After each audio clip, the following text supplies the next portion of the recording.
Hey, it's Chase from the Table Gaming, and I'm joined with Simon and Brett Lanpher as we talk through the reveals from the San Diego ComicCon for A Song of Ice and Fire, the miniatures games. So, Brett, thanks so much for coming on. Oh, it's always my pleasure, but I'm actually genuinely excited about this. We've seen some really, really cool units, and I cannot wait to dive into them and give my take on them and see if I can persuade some people that are on the fence whether these units are good or not. So we got stuff for 7 different factions. Simon, which of these maybe are you most excited with? Where should we start off? Oh, I hate to say this, but I'm really feeling the free folk now, and I never thought I'd say that. To have these two giants, the ability, well, I won't get into too much detail now, but the ability to have a separate tactics deck from Chieftain of the Giants is very exciting. But that said, looking at the Lannisters, the Brigands, that look fantastic looking miniatures, great horses. I love horses, don't like painting them though. But I'm very excited to see all of these really. There's definitely a few purchases I'm going to make. Oh, and Silenced Men as well for my Greyjoys. I think that's going to be great. Well, do you want to jump in? Well, let's talk about your Greyjoy, since I know you just washed up a bunch of yours and you're getting ready to jump in with them. Starting off with the Silenced Men here. Now, this unit, as you guys can see, it has Sundering, and really, I think the key thing on them is this silences infamy. Now, these guys are famous for having their tongues removed as part of Euron's crew, maybe keeping their secrets with them.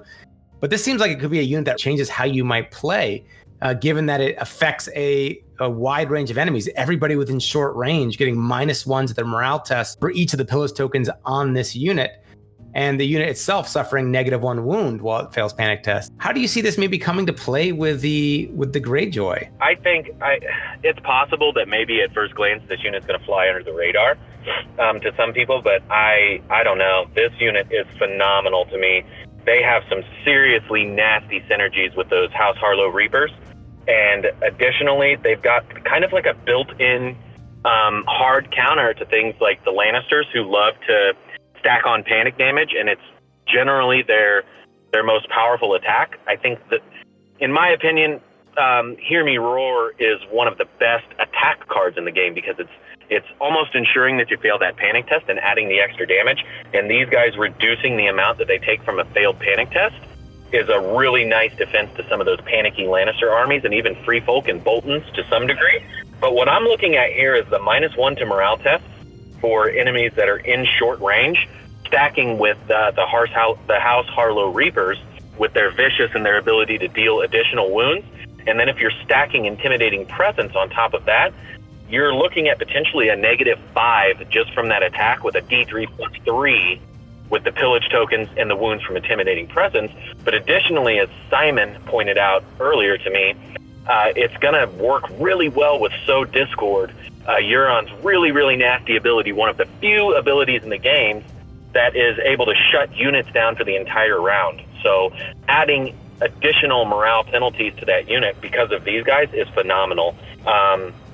These guys are really and scary for me because I don't play Greyjoys right now. So I'm really going to hate seeing these guys. I'm going to have to try to get rid of them before they get in and impact the game too much.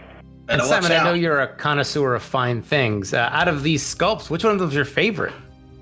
I guess what I'm looking at is the third one, the guy with them sort of, who isn't wielding the axe over his head. He's got that dagger in the other hand. They're all great looking sculpts and they're so thematic. But one thing I'm really looking forward to with these guys is the fact that it really helps build on the pillage mechanic. Today what we're seeing is something which is fairly straightforward.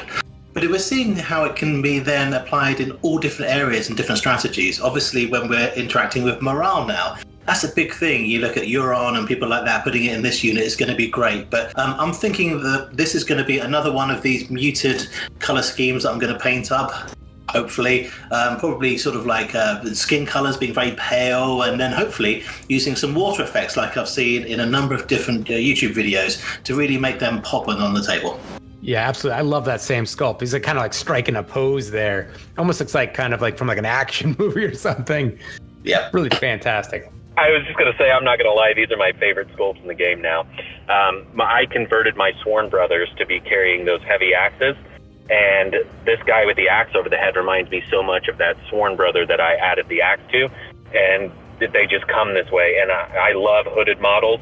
these are absolutely my favorite sculpt. If I don't play Greyjoys, I am going to borrow these guys and convert them somehow to one of my other armies. But that is the sculpts are amazing on these guys.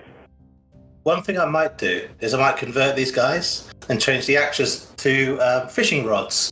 So they're silenced men because they don't want to scare the fish, and they're having a nice day out fishing. So that's one thing I might try and do with these guys. Or if you look at the posers, I think that could probably work quite well.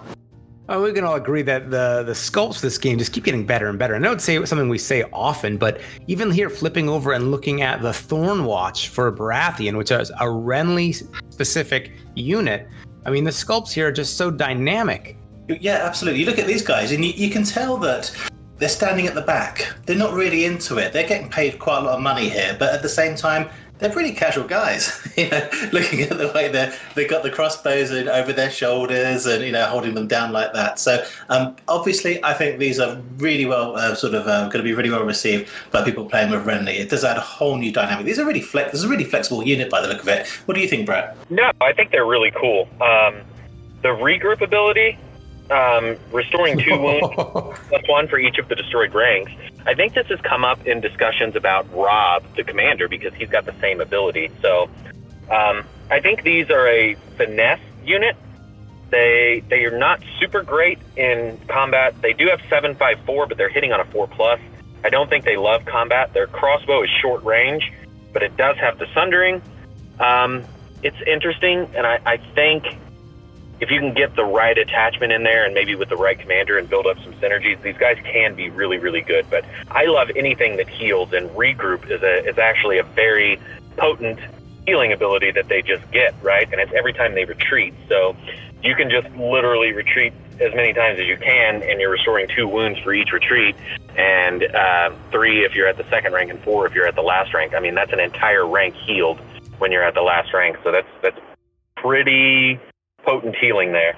Yeah, man, if you don't finish this unit off and you move on to other things, you're going to really be regretting it later. Yeah, absolutely.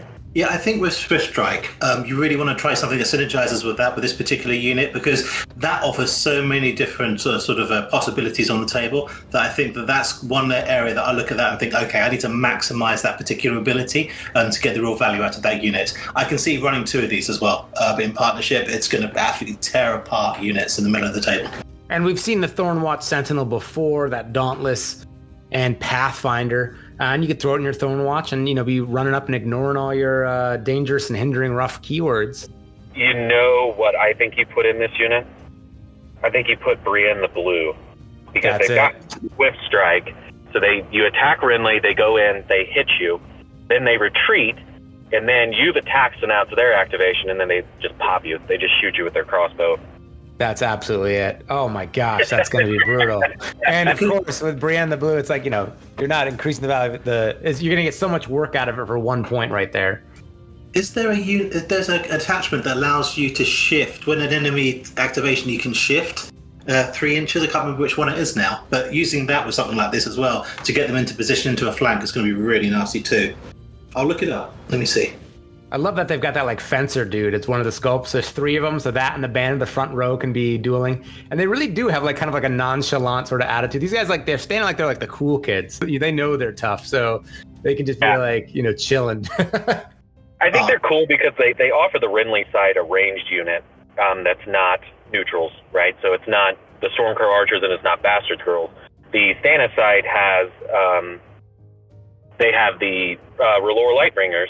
And the Renly side doesn't necessarily have a House Baratheon type of shooting unit. So, And their crossbows. Crossbows are really nasty. We've seen it from the Lannister side, and we've seen it from the Night's Watch side. So, offering the Renly side a crossbow unit is pretty cool. The attachment is Courtney Penrose, Loyal Tactician, allowing them to shift 3 inches when an enemy activates. And also allows them, when they claim the crown, to get a free maneuver or march action. So yeah, you can move these guys all over the place. They're going to be really, really hard to pin down. Yeah. Yeah. Oh, it's going to be nightmares. Oh, man. But that's good for Baratheons. Give them a little mobility there. And then we've got, speaking of mobility, the Targaryen Heroes 2. That is a Heroes box, and it's going to be in the style of the Kingsguard.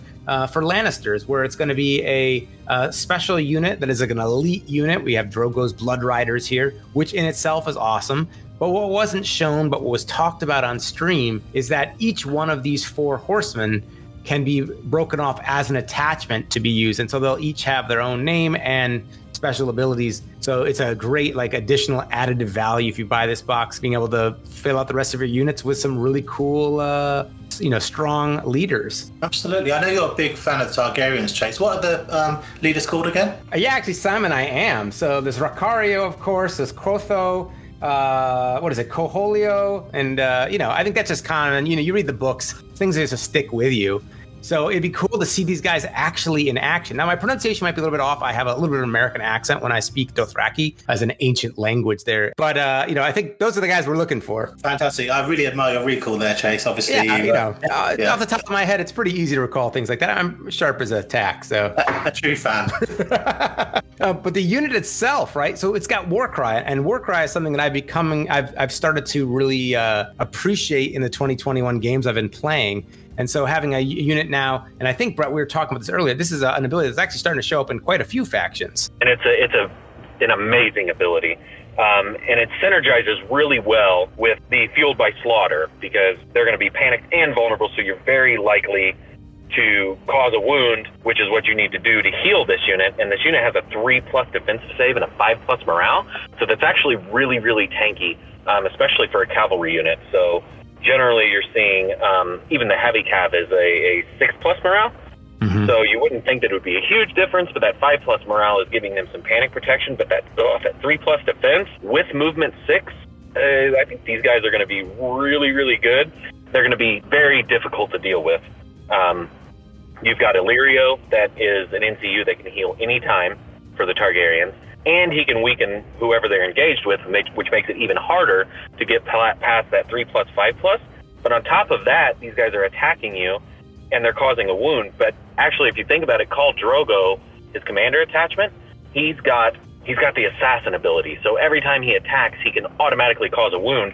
So in a pinch, if you're not sure you can get through their armor, if he's attacking an infantry unit, you can just use Drogo's ability, automatically cause a wound, thus you automatictically trigger Fueled by Slaughter, and you can do a little bit of healing. Man, that's fantastic. I'm just starting now to kind of tinker and get into Targaryens in 2021, and I really like the idea of being able to. I prefer not to bring neutrals into my army, although really you got to go with what might help to get the job done. But these guys are pretty tanky, right? So a lot of times maybe I might be reaching for a House Bolton Flayed Men people might recommend or something like that. Well, now we've got a 3+ armor unit here. I like the idea that maybe I can play a little bit more in my theme I want to play in while still having some survivability. Yeah, I think you could do like a full Dothraki army now. That's really what people have wanted to do for a long time. You've got the veterans.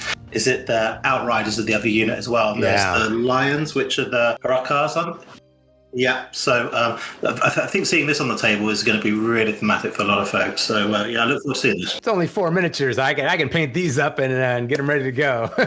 Dude, the horses though, painting horses, really? That's true. It is a little bit tough, and no shirts. That always can be challenging. But now that I've braved painting through my Targaryen starter set, I can just get in the rhythm. It's not quite as daunting a task. I think you're right, Simon. I think in the 2021 rework, they really did the Dothraki some justice. Yeah. And currently, I think, I'm just going to go on record, I believe the Harakars are criminally underrated in the meta right now. I'm not seeing people try them. I don't know why. They are a phenomenal unit.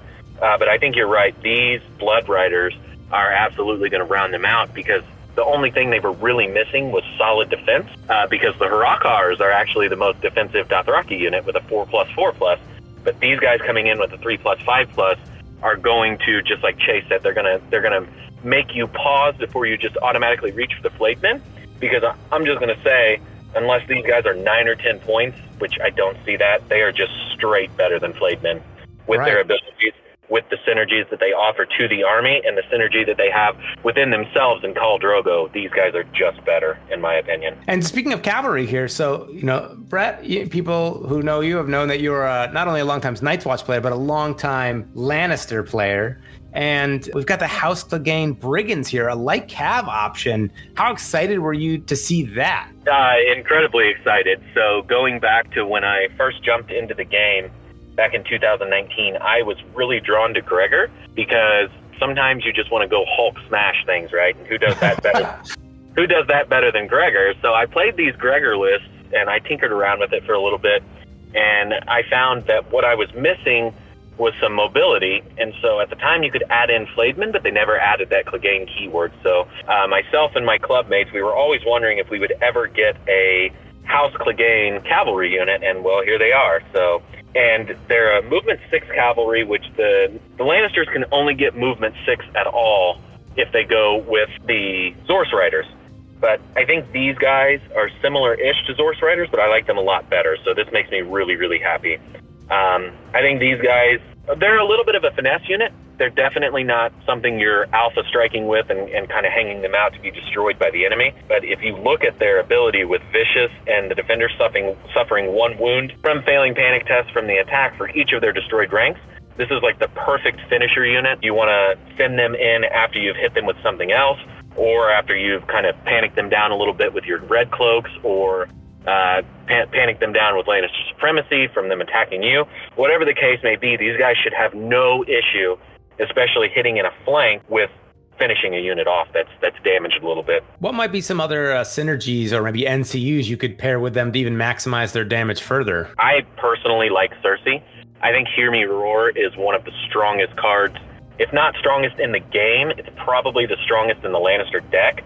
And Cersei being able to go get it anytime she owns the crown. You've got Joffrey that always lets you own the crown and does another wound. So he goes hand in hand with Cersei, in my opinion. Anytime Joffrey's on the board, Cersei's able to go get a Hear Me Roar. So I see a Cersei-Joffrey synergy. Additionally, you could go with the High Sparrow, because anytime you've got Vicious and you're making them fail panic tests, the High Sparrow is able to heal one of his friends. You know, once he's attached to the enemy, they fail a panic test, you can heal your friends.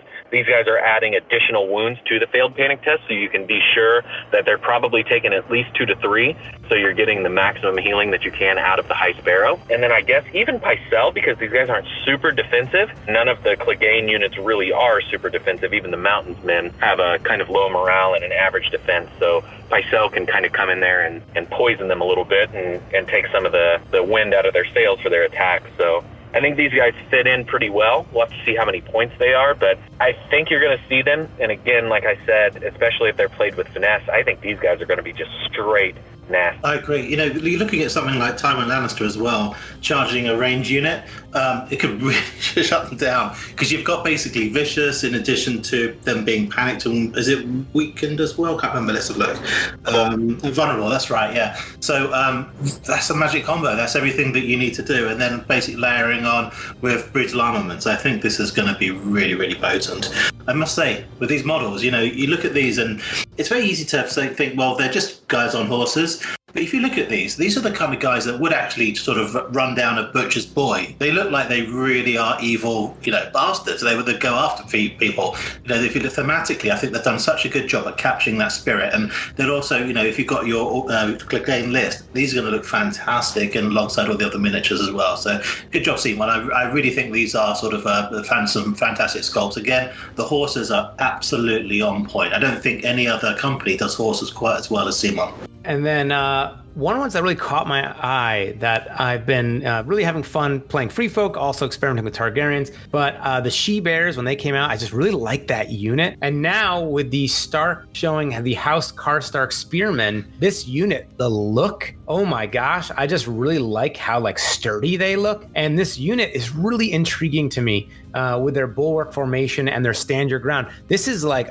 an incredibly tanky unit, and they mentioned on the stream how this will actually, you know, this impacts sort of the tempo of your play. I don't know.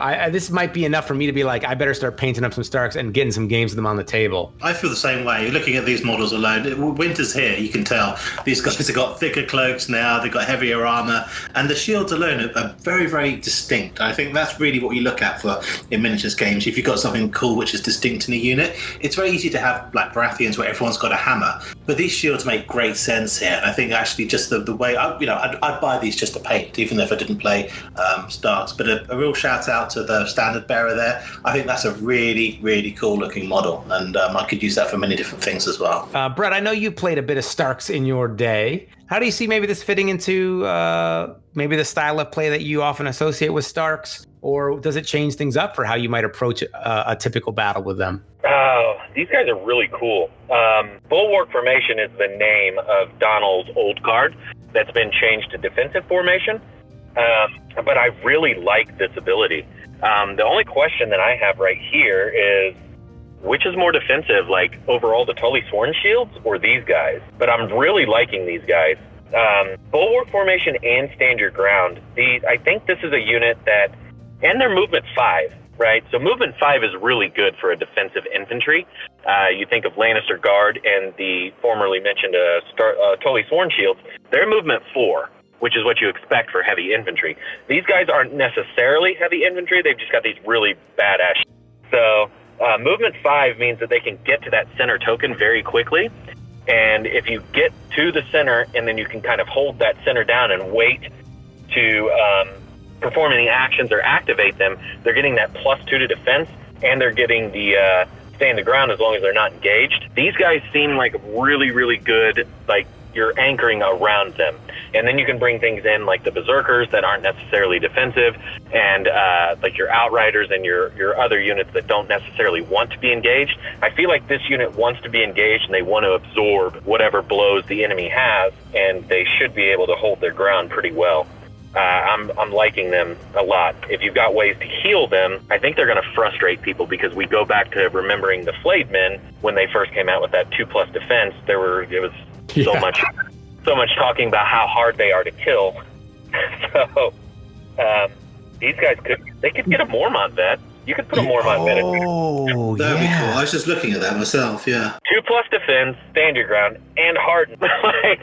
That's going to be really hard to get through. I love the way that we're seeing just different takes on defensive units, though, right? Where the House Tully Sworn Shields, with their blocking, hits based on their ranks and their 3+ armor, they're just like a generally pretty solid unit. This one might exceed them at times, but if you don't play them right, if you have to activate them early or something goes wrong with that plan, 4+ armor, not quite as great as 2+ armor. And it's just cool to see them tinkering with different ways to build defensive units. Yeah, and the cool thing is with the way that they've manipulated control in this game, with the way they've kind of reworked it to make it to where it's not completely game ruining for you, it's almost impossible. It's not impossible. I guess Alistair can do it from the Night's Watch, and so Discord can do it, and Tywin can do it. But for the most part, anything that's taking away abilities happens when the unit activates. So in that case, there's not a whole lot of ways that you're going to be able to take these 2 abilities from these guys. And I really like that, because you're bringing them for that defensive ability,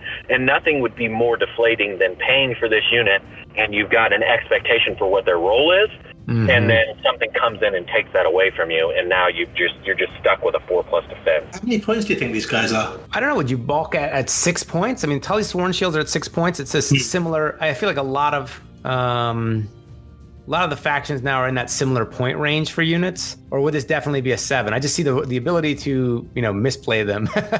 Like there is a downside to them. Yeah, the timing I think is critical. I'm 6 or 7. Probably wouldn't have a problem at either of those point costs, to be honest. I mean, if they were at 5, would you ever take anything else? No. No, I think if they're 5, I think that'd be buy all the boxes. Yeah, they're pretty sturdy for 5 points. I think 6 would be pretty reasonable and pretty fair. I could see 7, but like you guys are saying, when you're out activated and if your rest of your army has been killed, these guys definitely lose a lot of value. So for 7 points, they'd be pretty difficult, because I think they want a lot of support around them so that you can kind of wait out their activation or wait out making them take any actions. So you're kind of paying a lot to take these guys, because you're not going to want to take the swords with them, because as soon as they perform their attack to start the round, obviously the swords don't stay open for very long. Then they've lost their defensive ability. So I see enough downside in these guys that I could see 6. 5 would probably be a stretch, even with the downsides. But hey, and you never know. It is a pretty substantial downside. Aside from hard control, just telling your opponent no, you can kind of corner them into misplaying and doing a retreat action or doing a maneuver action or a march, and then they lose at least the bulwark formation. So they've got some pretty substantial downside. I think one important thing we look at as well is that what happens if you turn the abilities off? And this is going to cripple these guys for sure. So, you always have to be a little bit conscious if there's ability cancelling. Then they're going to have a hard time. If you're relying on these to hold down an objective, they could be a real target for sort of a very offensive units and probably take them down fairly quickly. And then one of the biggest surprises of the Comic-Con announcement here was that of the Night's Watch Heroes 2 box. And so here we are, long awaited. We get our first preview of both Coldhands, the Mysterious Ally, and Craster in his Night's Watch form. Oh my gosh. I think both of the abilities on here, Raven Flock and Eye of the Crow, are fantastic. But, reading through Eye of the Crow, the really thing that surprised, I think, a lot of people was that if this unit is destroyed at the start of the next round, you get to redeploy fully within short range of any flank table edge. He just will not die. Crazy. Oh my gosh. Really nasty with a cavalry unit as well. That is super nasty with cavalry units, considering how much they can move. Basically switch sides as well. So I think there's going to be. I think why wouldn't you play this unit? Obviously, other than cost, it's a really cool unit for the Night's Watch. You've got an army which is lots of greys and blacks, and you've got something like this. This is one of those sort of centerpiece models that you really want to play. So just for the fun side, I think every Night's Watch list, I'm probably going to include Coldhands. I feel like this is the kind of unit, though, where I do not play Night's Watch often. And that I will pull out to play, and I'll just end up having him somehow get killed like every round and giving up like 6 additional victory points or something. Like, I'm back, he's dead. I'm back, he's dead. Look how cool it is. Man. It's like, yeah, but you're losing. But even just that Raven Flock, the -1 to hit another defensive component, that's pretty fantastic. And seeing that maybe stack with some of the Night's Watch abilities, like the Night's Watch vets, you can definitely increase the survivability of your units substantially, with a disrupt. Oh, you say -2 to hit, and people start crying. I hear somebody face palming right now when you point that out. They're like, oh no! And it's long range, Oh god. Yeah. Oh god. Yeah, you can't talk enough about the Sculpt. That is so fantastically cool. I love the bandages around the rider's face. I love how ridiculously big this elk is, but I think Simon's right. It's going to be a centerpiece. I think people are going to take a lot of time painting this guy. You'll probably see some different shades for the elk, some different color schemes. People are going to be mixing some snow in there and having this thing covered in snow. It's just exciting to imagine what people are going to do with the Sculpt because it's so cool. And just the effects that you're going to get on the eyes. Are you going to do like a green glow, blue glow? What are you going to do with the eyes? But as far as on the table, yeah, he's incredibly good. So for a solo, 4 attack dice hitting on a 3+, he's got 4 wounds. 4+ defense isn't super great, but coming back, seems like he could be he could feed the now his watch is ended effect just by kind of letting him die, and nobody would ever run him over stakes. Nobody does that. And just to bring him back the next time behind your opponent. But does give up a victory point every time he's killed. I don't see any rule that indicates that he wouldn't. So I think you have to kind of be careful with him because a lot of these 2021 games that I've seen are like 10-9, 9-8, and it ends in the round 10-10. They're close. And if you've got something like Coldhands that's really not difficult to kill, you might end up bleeding enough victory points that you give the win to your opponent. So we'll have to see how many points he is, but I think rule of cool, this guy has to be on the table. It's like it's in the rule book. Like when you open up the Night's Watch box, it's in the rules.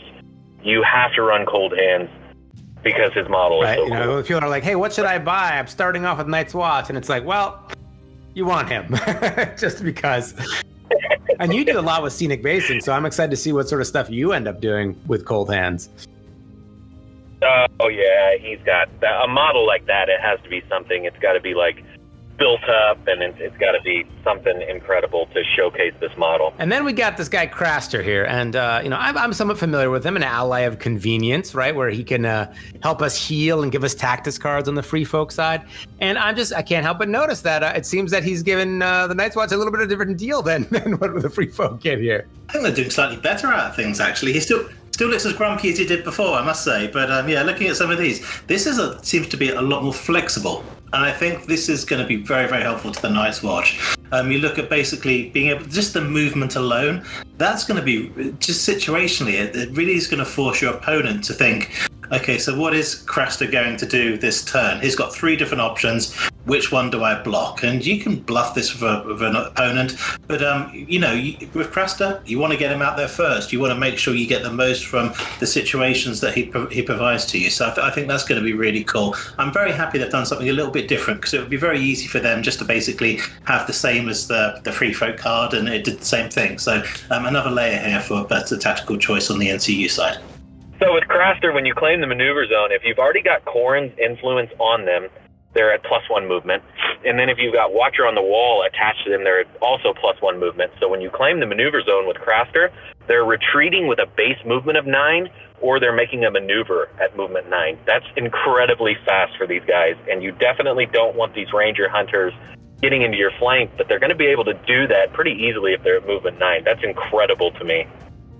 Man, easy. We're gonna buy it. We're gonna boycott it from the free folk. We're not. Actually, it's great drawing tactics cards on the free folk side. So that's all right. I guess you Night's Watch players can enjoy your Craster support. Thank you, Chase. Speaking of free folk, let's take a look at some of the stuff that they have that we've seen. No, we're good. Let's skip to the end. And So I don't know. This is like a really embarrassing thing. I started sweating when they revealed it. Like I got that excited. So there is. All right, so we have, oh my gosh, like where to begin here? So I'm at a loss for words. That's how excited I am. We have had revealed for us that the Free Folk Heroes Box 2 is going to have at least these 2 giants in them, Wun Wun and Mag the Mighty. Both of them are amazing in itself. And maybe we start with Wun Wun here before we get into all that goodness that is Mag. But just on itself, we don't have any points value for Wun Wun. We can assume that he's going to be expensive because a giant is already, 7 points there. Oh, Chase, it's going to be 11 points because he's 11 points. He's 1-1-1.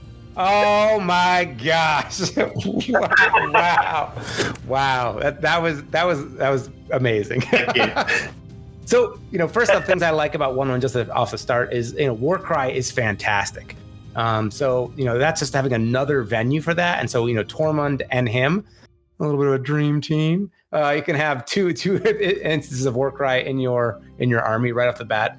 Pummeling Fist, he's got critical blow sundering, so he doesn't do those auto wounds, but he's definitely just as resilient as your giants as you would expect with those 6 wounds. Maybe we actually jump in and talk about both of these. Him and Mag the Mighty. I mean, as units that you can field, these guys are it's gonna be pretty cool to be able to have like a bunch of giants that are named in your force.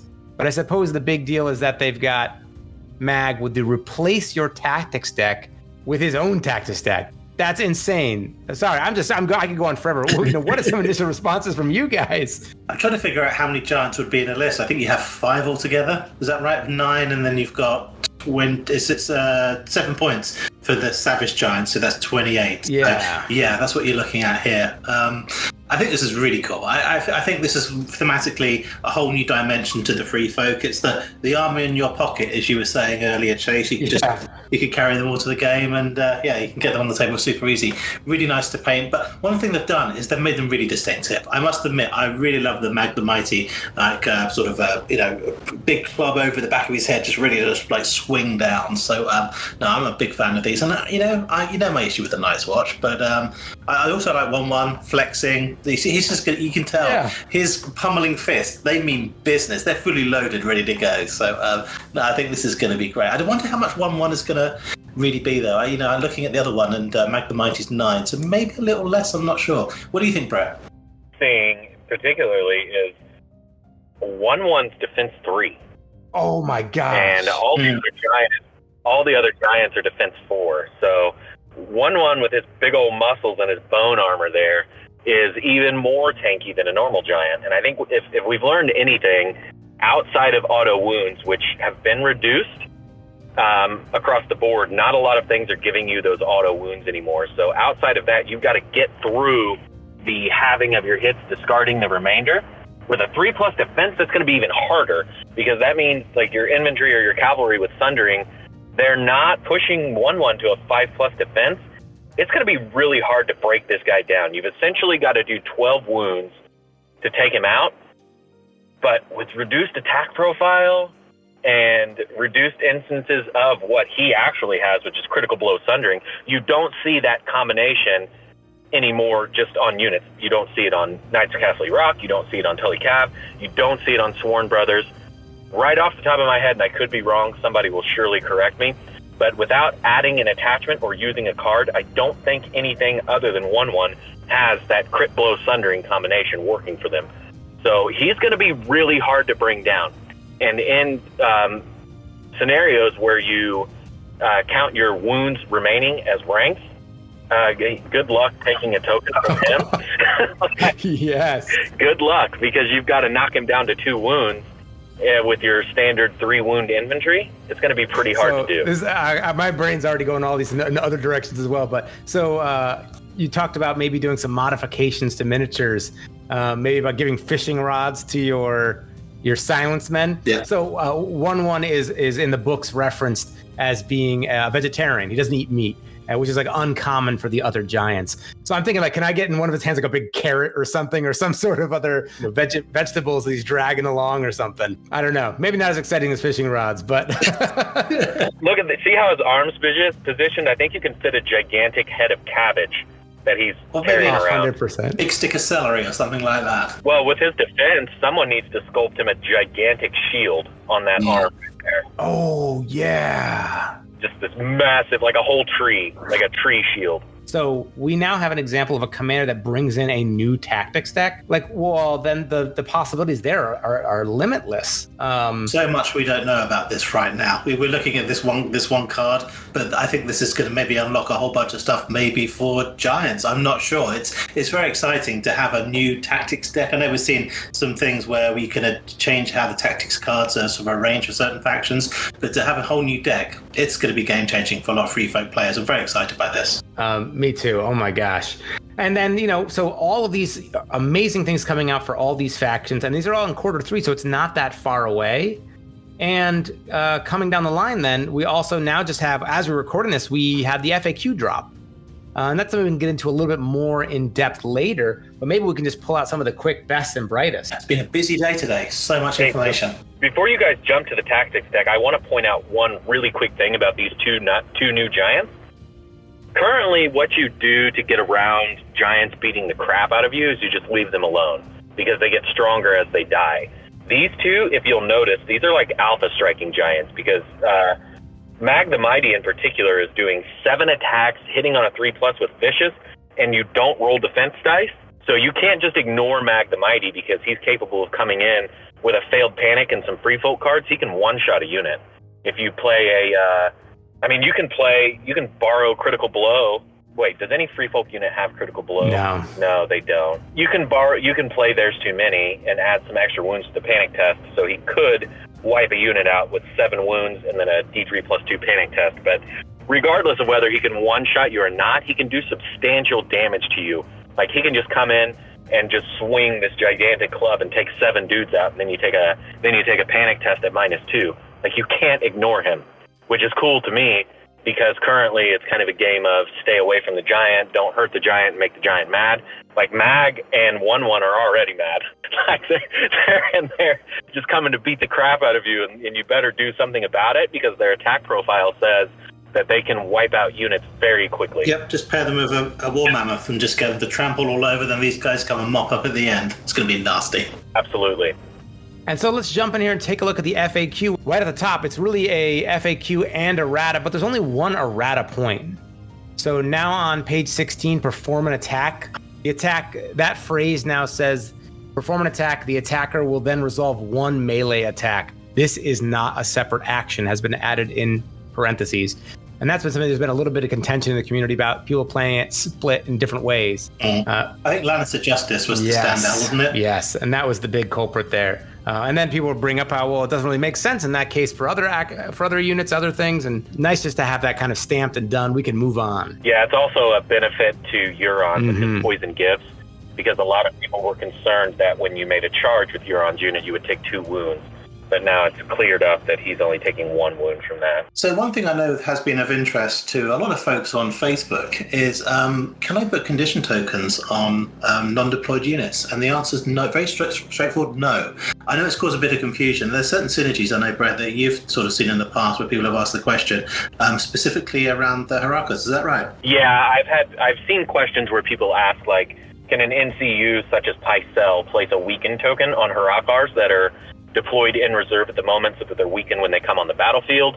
It's a reasonable question, but I'm glad we've got that one cleared up. Yeah, another one that stood out to me actually was the one for trample with mammoths. So when a mammoth pivots during trample, does that count as moving through an enemy for determining if they suffer wounds?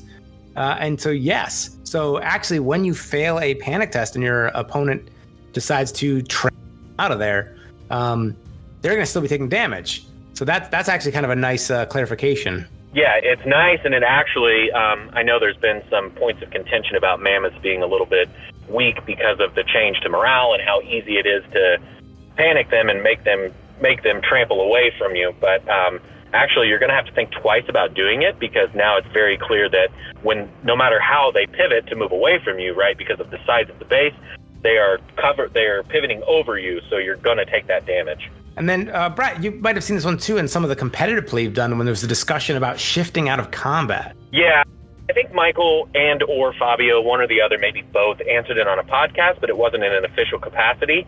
I'm glad that they've gotten that taken care of and put in this FAQ. It came up, it was never an issue before because a shift was only tied to a range attack, but when the 2021 rules started to come out, and particularly when Varys was spoiled, there became this question of, well, there's nothing in the rulebook that prevents it, so can I shift out of combat? I'm glad that we've gotten that cleared up, because there's a lot of instances of shifts coming in with these new rules that aren't, linked to a range attack. Yeah, and there's a lot to digest here, and we'll have to jump into this more at a later time. But I think even just there, those 3-4 things we pulled out, those are just things that are really helpful to have clarified and help everyone just get back to playing, more cleanly without some confusion or questions about, basic things. Yeah, I think this was due. I think a lot of people did have some questions since the 2021 update, and it shows that CMon have been really responsive. I do like the way they've formatted this as well. It makes it really easy to look things up. And I really like this change. I think this is very positive to allow you just to have one document to scan through and you can find stuff really quickly. Absolutely. Simon, I think you hit the nail on the head for one point, and I kind of want to emphasize a little bit about what you said, kind of piggybacking. I think the important takeaway from this, if you look at it, is you can see these questions that have openly been asked on Facebook numerous times, and you can see that they've touched on these topics specifically that have been asked. So I think that shows that CMon definitely does listen. So I think that's a really, really cool takeaway, and I think it's something to keep in mind that, feel free to ask these questions, because there's no dumb questions, and you might end up finding out that the questions that you're asking on Facebook end up in the FAQ. So just keep asking away, because they are paying attention. Absolutely. And, hope everyone who's listening is as excited as we are. And so now, the best thing we got to do is we get to get out and play with this FAQ in mind. And with Q3 coming up on us, we'll be having some of these new units that were previewed before we know it. Thanks for tuning in. And Brett, thanks for coming on, and Simon as well, to talk through these elements. So let us know in the comments below what you guys are most excited about. And in the meantime, we hope we get your miniatures on the table.